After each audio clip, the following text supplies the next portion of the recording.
up, everybody? It's B-Rad, the Coaster Fox here, back with you at Dorney Park for another Iron Menace Construction update.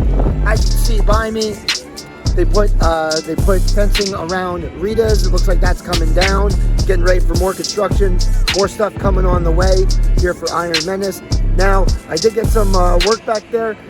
Well, they're not working today, but it looks like they're building a trench. No, not really building a trench, but they're getting ready for foundations. Looks for the brake run right here is where they're getting ready for building back there.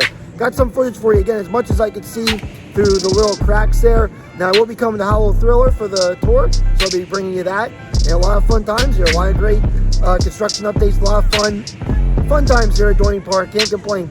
Now, last week, I did say it's fun for Sundays when they're calm and these nice Sundays. But now, Haunt is on Sunday night, so be sure to come out and check it out. Coaster Fox here, gonna have a good time with you. Coaster Fox, out, ride on.